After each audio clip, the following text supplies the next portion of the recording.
नमस्कार, SNTGS point में आपका स्वागत है। जैसा कि हम लोग पिछले वीडियो में देखे थे कि किस प्रकार से हम केंद्रीय प्रवृत्ति की माप करते हैं, जिससे माध्य के प्रकार हमने पढ़ा था कि गणितीय संबंधी माध्य होता है, स्थिति संबंधी माध्य होता है और व्यापारिक संबंधी माध्य होता है।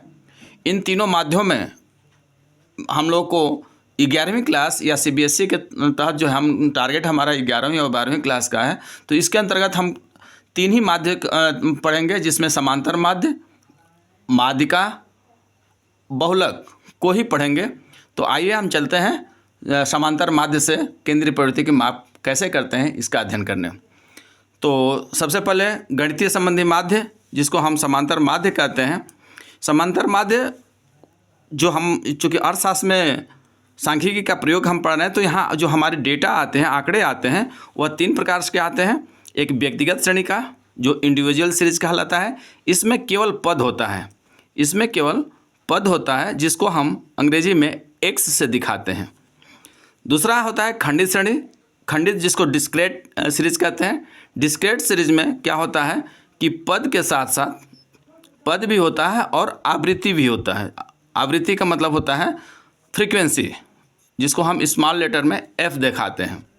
और तीसरा होता है वर्गांतर श्रेणी या संतत श्रेणी, जो कंटिन्यूअस होता है, जिसको हम वर्गित श्रेणी भी कहते हैं, जिसमें जैसे कि अपवर्जी और समावेशी टाइप के श्रेणियाँ बनी होती हैं, जैसे कि 0 से 10, 10 से 20, 20 से 30 ऐसे, या 0 से 9, 10 से 19 ऐसे करके रहता है। इन तीन प्रकार की श्रेणियों का जब हम समांतर माध्य निकालते हैं, तो इसके लिए हमको दो विधि का प्रयोग करना पड़ता है। एक है प्रत्यक्ष विधि और दूसरा होता है अप्रत्यक्ष विधि, जिसको हम लघु विधि, कल्पित माध्य विधि भी कहते हैं। अब यहाँ पे हम व्यक्तिगत विधि से व्यक्तिगत श्रेणी के जो सवाल हैं, कभी एग्ज़ाम में जो पूछे जाते हैं अक्सर बच्चों से, हालांकि ये बहुत आसान होता है, ये औसतन हम लोग प्रयोग करते रहते हैं, फिर भी हम इसको एक बताएंगे कि दो विधियों से कैसे हल करते हैं। जैसे कि प्रश्न है आपका कि निम्न 5 व्यक्तियों की मासिक आय दिया गया है, इनका समांतर माध्य या औसत आय या औसत ज्ञात कीजिए। सीधा सा प्रश्न पूछा जाता है, the monthly income of 5 persons is as given below, find arithmetic mean और एवरेज।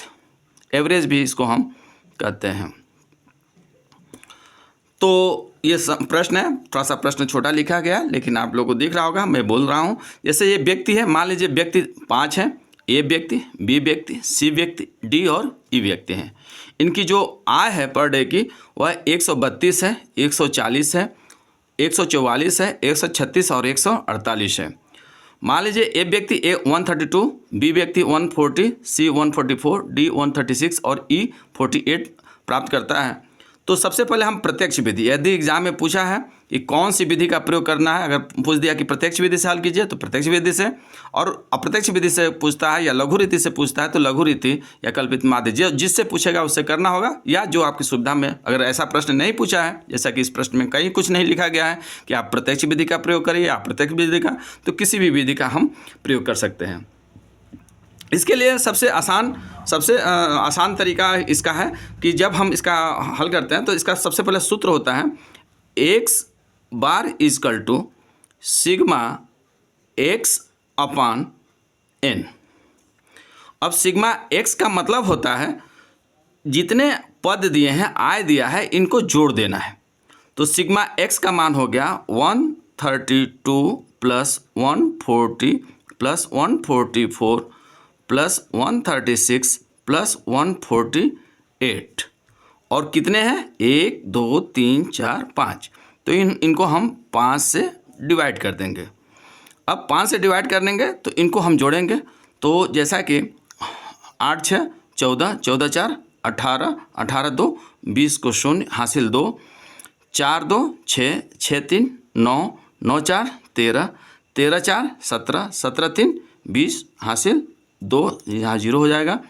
2 1 3, 3 1 4 5 6 और 7, 700 हो गया। 700 बटे 5 हो गया।